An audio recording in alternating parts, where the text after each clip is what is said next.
and welcome back to my channel. Today I'm going to talk about how I can help you if you've decided to groom your dog at home.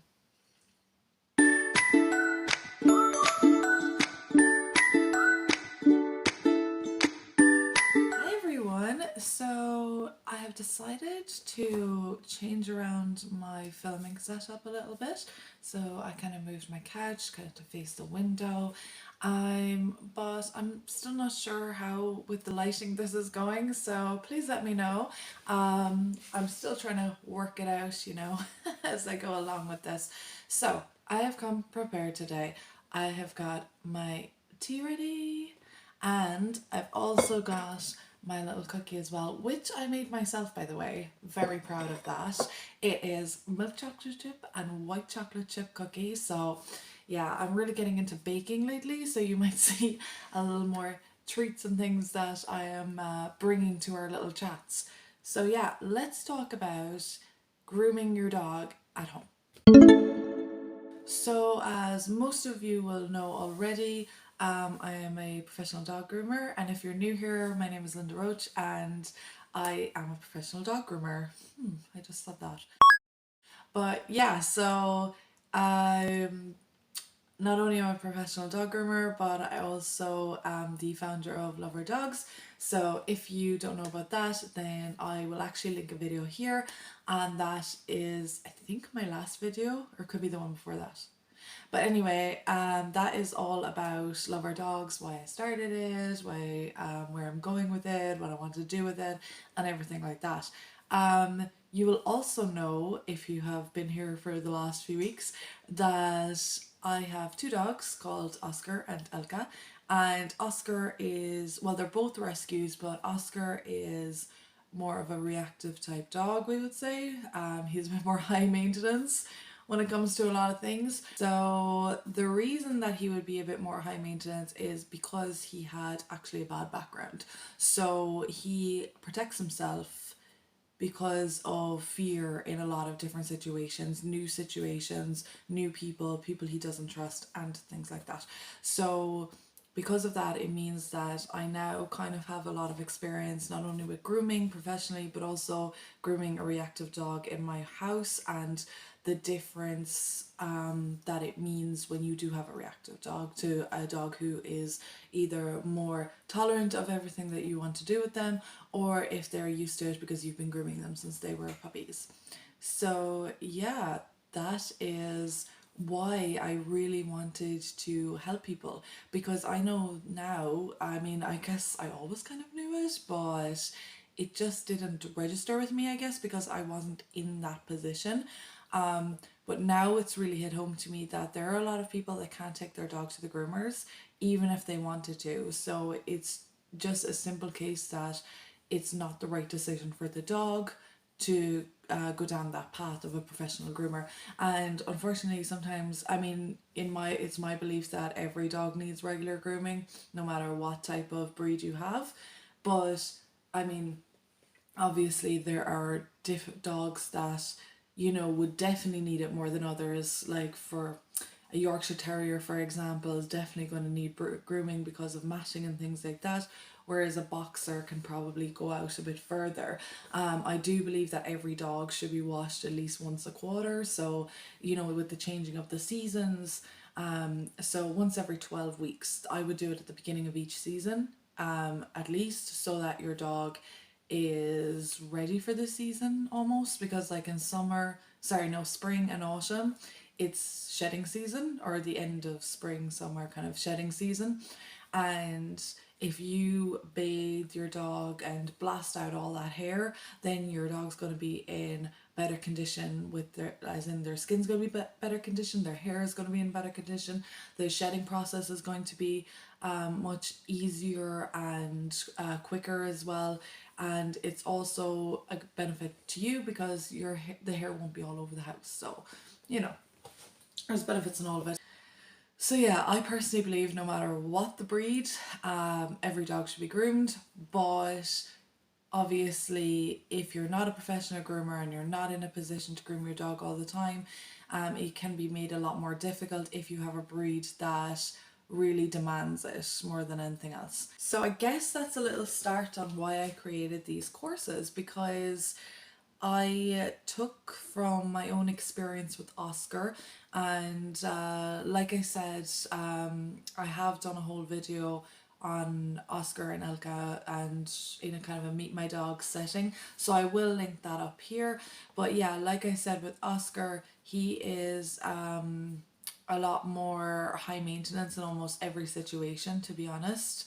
So grooming is one that I've really had to work with him, even to do simple things. And if you watch the Meet My Dogs video, you will know that his background was really bad. So to be honest, I mean, if we even as humans had a past like him, we probably wouldn't be good at doing things either. So you can't blame him, and you can't blame a dog in that position.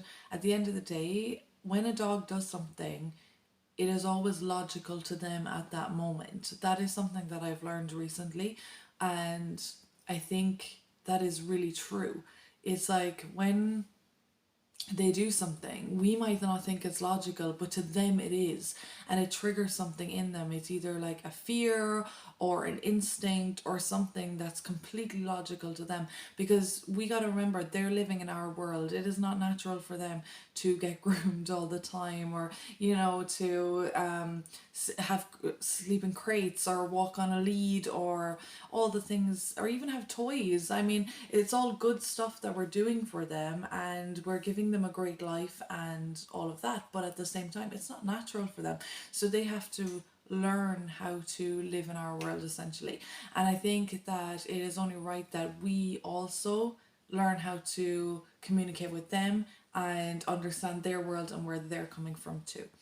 But yeah, that is why I created the courses, because it really just hit home to me that I'm not alone here. And also, I think as well, reactive dogs, there's a much higher percentage of them, or much more of them, many more of them around than you would think, because people don't talk about it that much. No, not many people say, oh, I have a reactive dog, I can't take him to the dog park, or whatever. People don't talk about that very much. So I would honestly believe that there's a lot more out there than you would think, especially in our area. I live in rural Ireland, and where I live probably would have similarities to maybe rural UK as well, so rural England, Wales, or Scotland.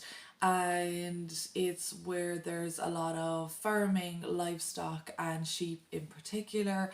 So there would be a lot of livestock dogs. So for us, it would be border collies. Border collies and kelpies tend to outnumber the other types of dogs, but cattle dogs or sheep dogs, livestock dogs, they tend to be very protective, very suspicious, very stubborn, but they were bred that way. So they were bred to mind their flock and mind the house. They were bred to protect and to guard. And collies are the most loving, loyal, and highly intelligent dogs you'll ever meet. However, they are by nature more suspicious because they were bred that way, and they are loving, loyal, and protective of the people they love. If they love you, you are in, and they're just yours forever. But if they don't, it takes them a while to warm up to you. So these are the majority of the dogs we have around our area. And once I had one for myself, I realized, whoa, there is a lot of other dogs around there, probably in the exact same position. And when I became a professional groomer and I opened my own little salon, I had some livestock dogs coming to me. And I love seeing working dogs coming to me, because working dogs, I think, I'm not sure if this is a worldwide thing, but they tend to be the most used and abused dogs. They are overworked. They don't get any thanks for it, and they're generally not pets, so they don't get treated the way other dogs would. There's even a kind of a thing where you'd have your old sheepdog outside and they'd do the work and they'd stay outside in the yard, and they would brave the cold and the rain and the blizzards and everything else that we would have in Ireland. And then you would have your pet dog inside and they would get the treats and the toys and, you know, sleep on the bed and all of that kind of stuff, and they would go everywhere with them. But you know, the other dog wasn't a dog, you know, they were, but they were an animal. And this used to be a common thing. I think it is becoming less and less, which I am very happy to see, but it is still something that goes on to this day. So when I see a working dog coming to me, I am so happy, because I am like, these are the dogs that deserve to be pampered. They deserve to have clean coats and be in peak health. I mean, these are dogs that unfortunately wouldn't even get fed dog food. They get fed scraps, you know. And not the particular ones that are coming to me, obviously, but I mean, like, in general, you know, it was, they get scraps off the table, and you know, you kind of wait until you were finished dinner, and then whatever was left over may go to the dog. But the dog's been running for 16 hours because they're working all day long, and you know, you might drive around or, you know, go in your quad or whatever, but the dog will run behind, you know. So I mean, yeah, I also work with a rescue, which is mainly a border collie rescue. So, and I've been working with them for the last year and a half. So, yeah, I have strong feelings on this. But I do want to add, I know loads of farmers. I know loads of farmers that have livestock, that have dogs, that have more than one dog, and they love their dogs, and the dogs are in great condition, and they do bring their dogs to me to get groomed.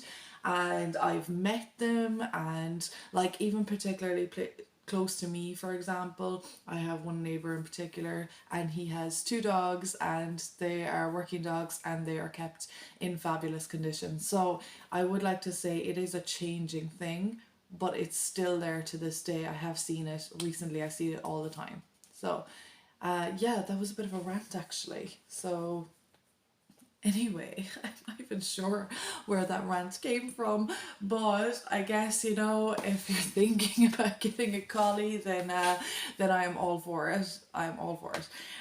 Let's talk about the courses. So, okay. So I have created 3 courses to help you if you are thinking about grooming your dog at home yourself. So I've decided to start with the basics and the things that people struggle with the most, we'll say. So I don't even know if I'm going to include all that in, to be honest with you. I need a drink. I think it's safe to say, don't get me started on the topic of collies and working dogs. We actually have 3 ex-working dogs in our family at the moment, and I guess it's just a topic that's close to my heart, especially with Oscar.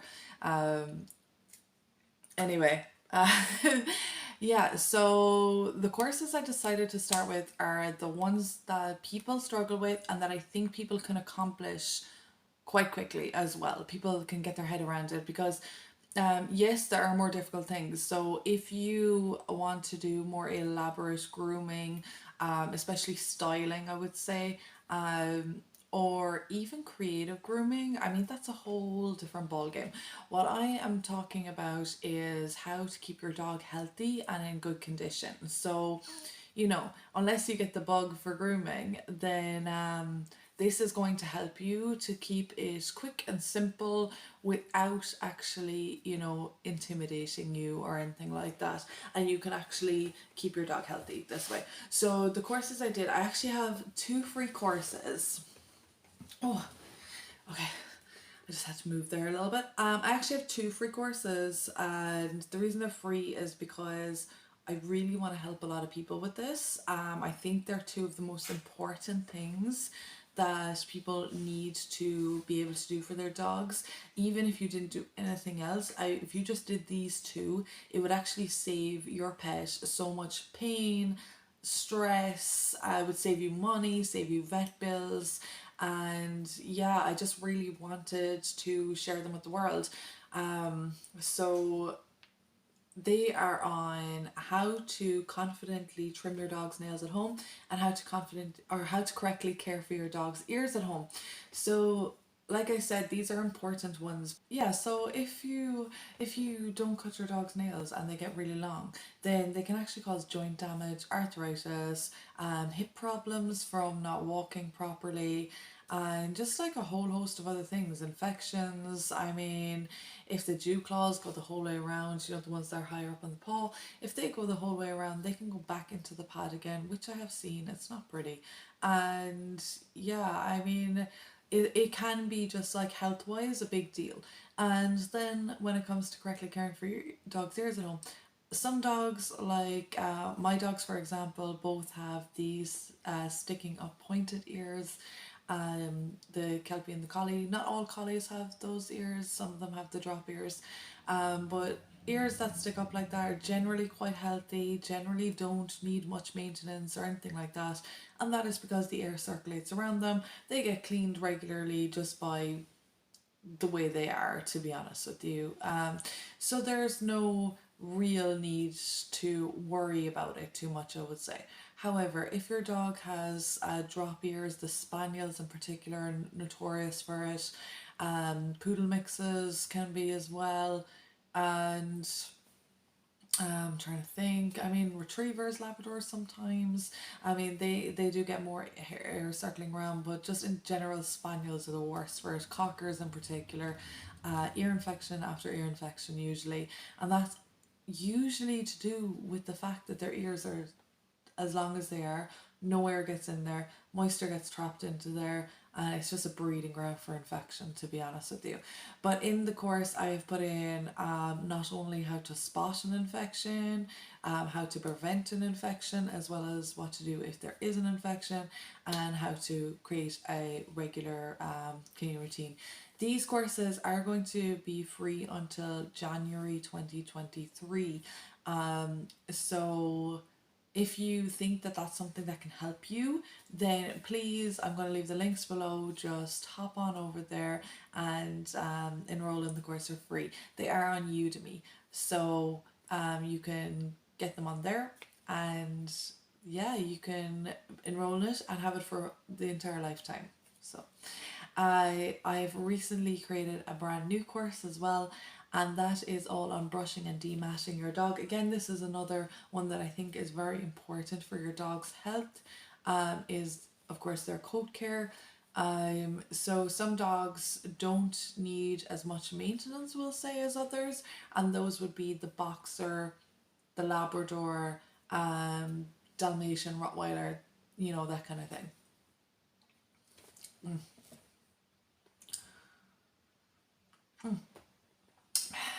I took a lot. So for those dogs, your main priority really is shedding and keeping the coat in good condition, because you can tell the difference in a shorter haired coat.